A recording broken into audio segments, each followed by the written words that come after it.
Hi, everyone. My name is Daniel Timko, and I'm a graduate student from California State University, San Marcos, along with my advisor, Lutfor Rahman.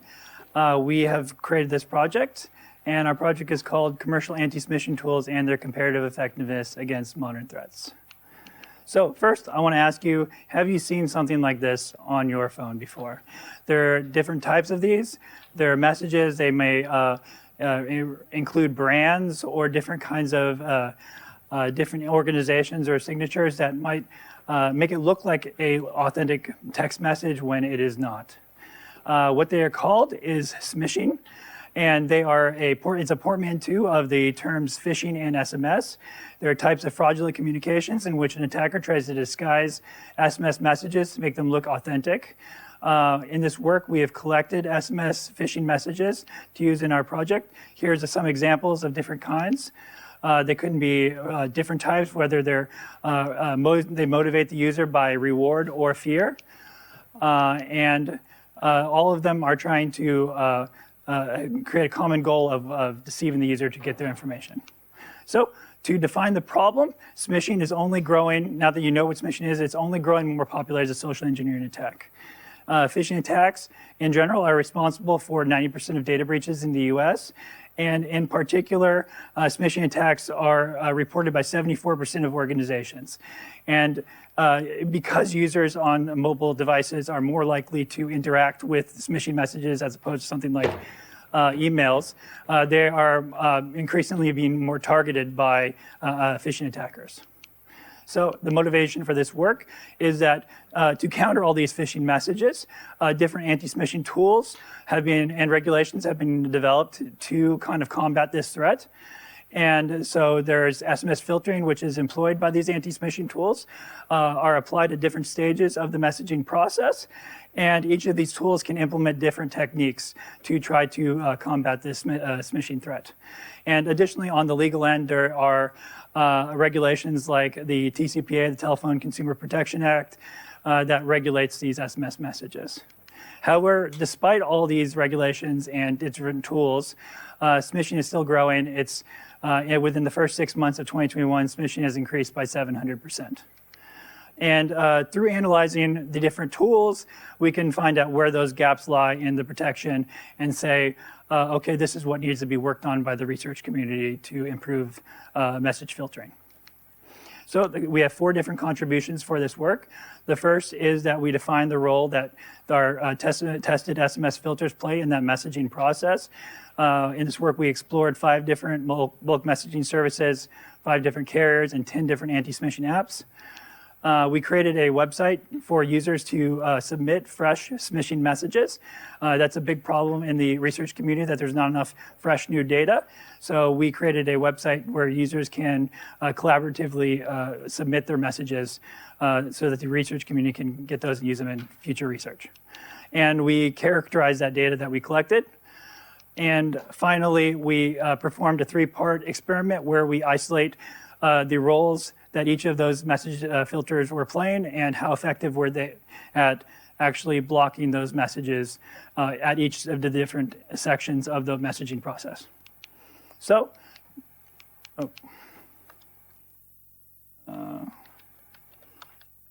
sorry, it's not going forward, sorry. Oh, thank you, sorry. Okay, so next I want to talk about the mobile messaging ecosystem. So on the right side, you can see kind of the 3 different sections that we broke down our messaging into, the bulk messaging services, the carrier network, and the anti-smishing apps. And each of them has their own filters that they can be applied at those stages. So first, you have the ESME, external short message entities.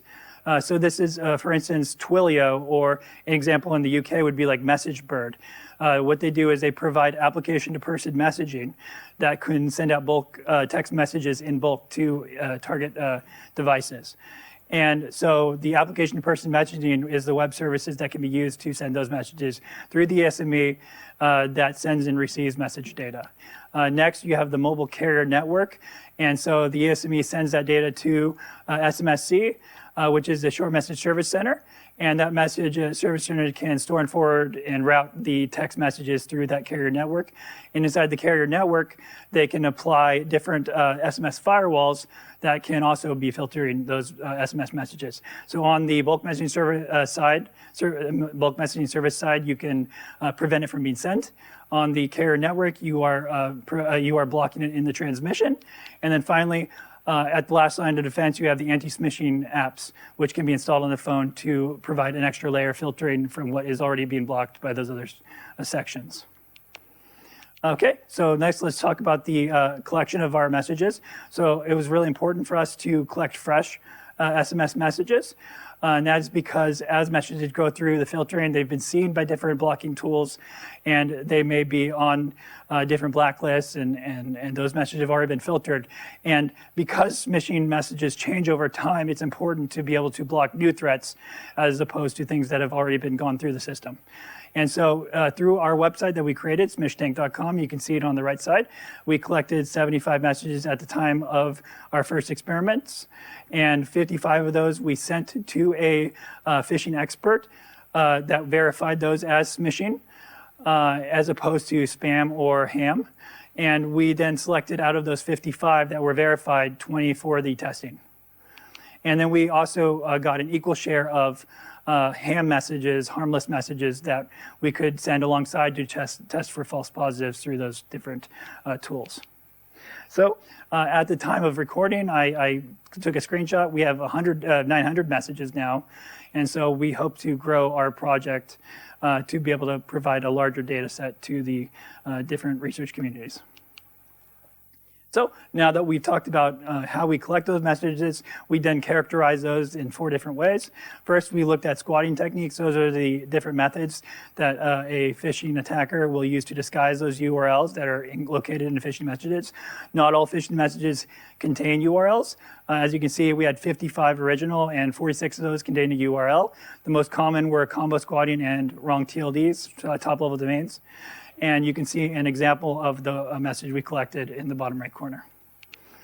Next type were URL types. These are classifications of the URL that are contained in the message. We had deceptive TLDs were the most common. You can see that in the bottom right corner as well, an example of that. So in any kind of deception that's used in the top level domain is a deceptive TLD. Next, we looked at named entities that can be contained in the messages themselves. So, for example, we grouped those together in different categories like banks, postal services, social media, different social media apps, and we named those, grouped those into different name categories. The most common was banks, and those are the recognizable names and entities within SMS messages. And you can see an example of that with Wells Fargo in the bottom right corner. Lastly, we had subcategories. These are profiling the different scenarios and strategies used by the phishing attacks in smishing messages. The most common that we collected were account alerts. These are like, your account has been compromised. Go visit this URL to verify that your credentials are authentic.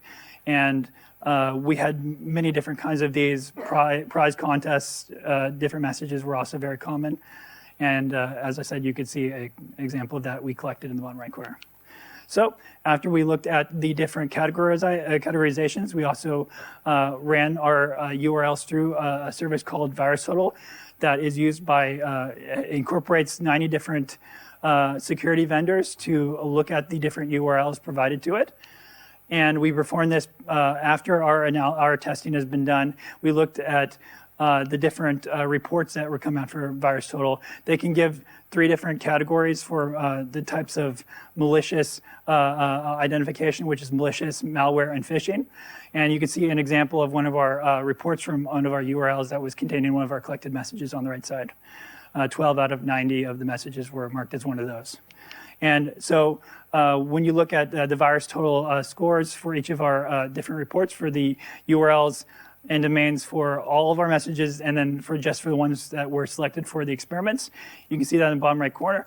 What that means is VirusTotal scores of at least one vendor were marked as malicious malware or phishing, whereas if you look at something like the VirusTotal of greater than 5, you can see that a lot of the messages, even though they might have been marked in the selected messages, as 72% found them, at least one vendor found it, malicious malware or phishing. Very few vendors were unanimously able to identify that those messages were malicious.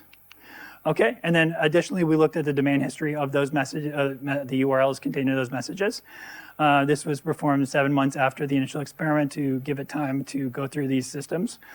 And additionally, we found that 30 out of 46 of those messages, or the URLs in those messages, contained domains that were created within 1 to 3 months of our experiment. And it goes up to 36 out of 46 if you consider last updated. So what that means is that these messages, the messages contain URLs and domains that were created just for this sending of these messages, and then after that they were not updated again within the time that we looked at them after the delivery. So very similar, very close to when they were being sent. They get updated, and then the domains, the messages are sent out and to the different targets. And 3 out of 46 of those, they had private information that we couldn't look up. And additionally, we had 5 out of 46 were from authentic domains. What we mean by that is that they use social media sites, private chat rooms in social media sites to conduct the phishing attack, and they would direct users there instead of a specific website. So let's look at our research methodology. First part, we wanted to isolate the effects of each of these different sections. So at first, we did all of our bulk messaging services to one individual carrier. Then from our individual, one individual bulk messaging service to all the carriers. And then finally, we did from that one bulk messaging service to one in-carrier, and then added on all of the different apps onto different phones to test the differences in each of those pieces, what the different blocking rates for each of those different apps were on top of the bulk messaging service and the carrier service. And here is all of those testing procedures combined to see the flow of our procedures, for our testing procedure. So let's talk about those messaging filters. The 5 different bulk messaging services that we tested are here. Twilio, TextBot, Slick Text, Simple Texting, all of them are used, all of them were American-owned. You could sign up for the services and send messages to American phone numbers from these services. There's some that are limited in who you can send to, like, for example, as I mentioned before, MessageBird, you cannot send to American phone numbers from that without going through extra steps. Message filters, like next we look at the 5 carriers. These are Verizon, AT&T, and T-Mobile are the main 3. And then there is subsidiaries like Metro PCS is owned by T-Mobile, and then Mint Mobile also uses the carrier network of T-Mobile in their messaging. So we wanted to see if, okay, Metro PCS and Mint Mobile are utilizing those same carrier networks. Are they blocking the same messages? Does it matter if they're owned by those networks or not? To see what the differences there could be. And lastly, we looked at 10 different anti-smishing apps. These were broken down into 5 for iOS, 5 for Android to see if there's any differences there. And then finally, we looked at how do we send out those messages. So first, we recruited participants from our university through flyers and emails. We had 14 different participants recruited. The testing was all done through Zoom meetings. We would have users come in on the Zoom meetings, and then we would send those messages to them through the Zoom while they were on the Zoom meeting with us, and then we would have them take pictures of those messages as proof inside of those messages, and then send them back to us through email or SMS. And then finally, we made a test bed to send out those messages. As I said, there's application-to-person messaging on those bulk messaging services, and we use that to send out those messages. And then finally, I would like to mention that we did get IRB approval to do all this. So the performance metrics, how did we grade these different services? We looked at the smish hit rate, which is the true positive rate of smishing messages correctly identified. And then we also looked at false positives rate, the benign strike rate of those messages that were incorrectly identified. And here you can see all of our services combined. We grouped them by the bulk messaging service, the carrier, and the anti-smishing apps. And the top right corner shows the best performing apps to identify the specific ones that were the best in each of those categories. simple texting was the best of the bulk messaging service at blocking the preventing the sending. We had Timko, which is the best performing out of the carriers. And then for the anti-smishing apps, we had NoMoRobo, and this is considering all the messages combined, not just blocking the smishing, but smishing and benign. Okay, and now let's look at the individual sending rates for the carriers, which was the first one we looked at. As you can see in the middle, those are the block rates for the smishing messages. Out of all the tested the messaging flow through these carrier networks, we found that Verizon was performing significantly worse than the other carrier networks on our smishing set. However, they did not block any of benign messages when we tested. So that's really good that you don't want to have a carrier that's blocking benign messages. However, when we consider all of them together, they didn't block, when you can consider both smishing and benign, there was no significant difference between them. And additionally, we also want to note that Mint Mobile, Metro PCS, and T-Mobile, which were using the same carrier network, they all blocked very similar messages. There's only one difference, and T-Mobile blocked one additional message. Okay, let's talk about the bulk messaging services that we used.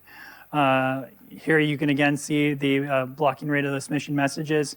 Simple texting and TextMall perform significantly better on the smishing set, specifically a smishing set. However, as I said before, when considering overall set, there was no significant difference. And you can see that 3 out of 5 of them weren't blocking anything over what was already being blocked by the carriers.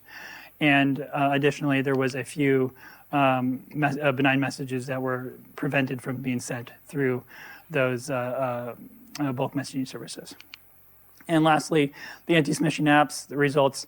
We had a lot of different results here from RoboKiller and TextKiller, which are, I've heard, owned by the same company. They blocked similar kinds of results. They were able to block 7 and 8 of our smishing messages after what was already blocked by the carrier and the bulk messaging services. However, they also blocked a large number of our benign. And what's interesting is that we sent our benign first before we sent our smishing to make sure that, if it was blocking the smishing, it didn't shut down our services and block everything. So it was blocking all of our benign, and then it was able to go through and send some of our smishing through that. And overall, when we consider smishing and benign, the best performing app out of all these, as I said before, was NoMoRobo. So after we sent all these messages and did our tests, we had a responsibility to go out and tell those different businesses our results.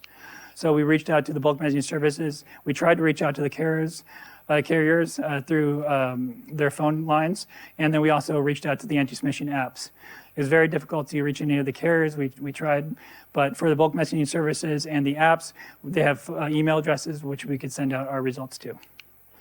And we got a response back from NoMoRobo that says, it's great to get more eyes on the fighting of SMS fraud.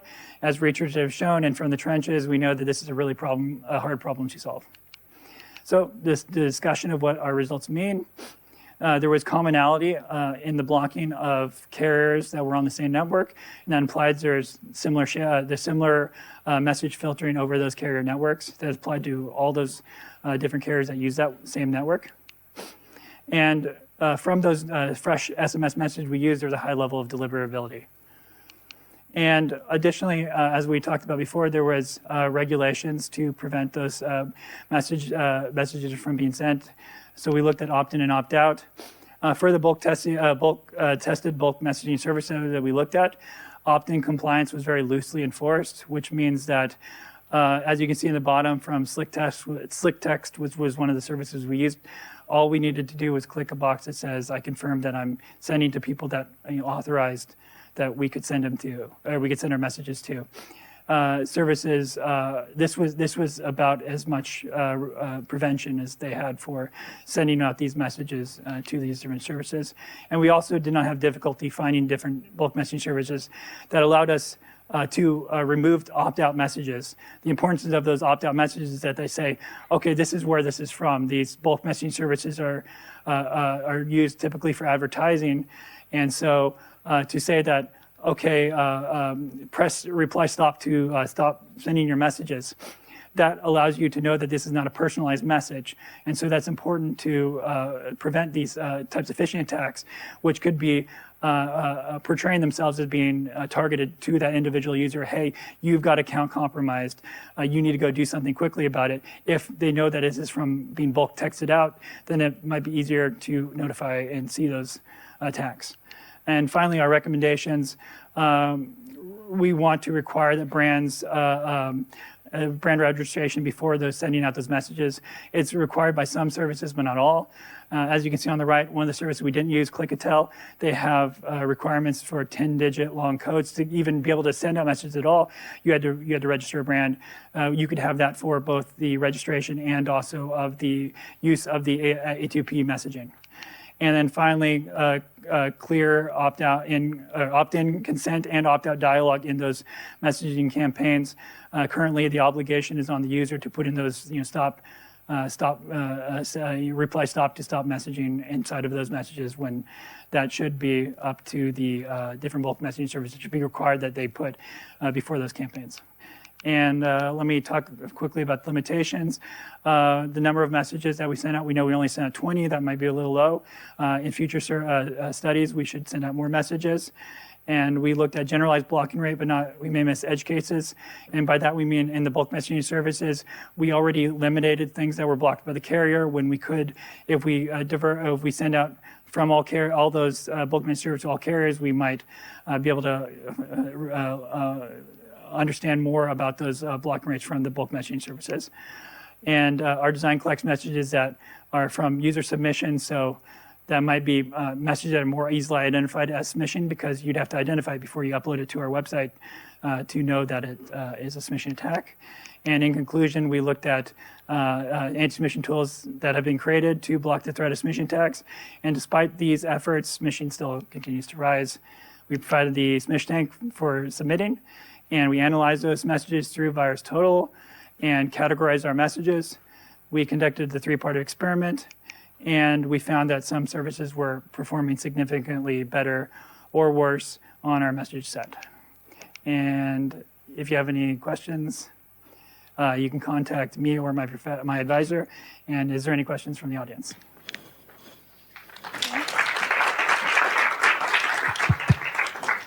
Thank you, Daniel. Yes. Maybe we have time for one question. Well, if I understand correctly, thank you.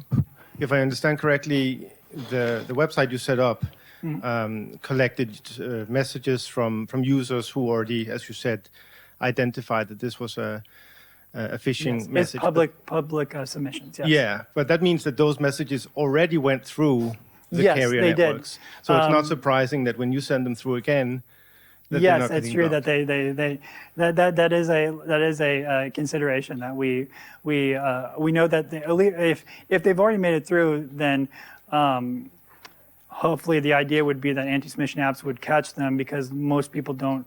A lot of people don't have those anti-smishing apps on their phone, so it could be something that could be blocked by those anti-smishing apps that use different techniques, such as ML or list-based filtering or content-based filtering that could block those messages. But I understand what you mean.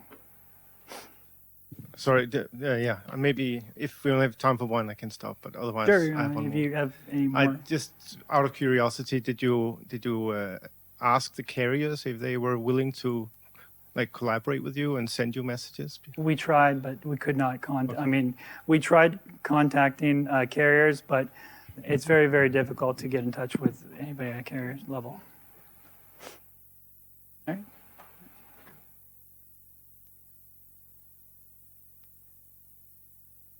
Okay, let's thank the speaker again.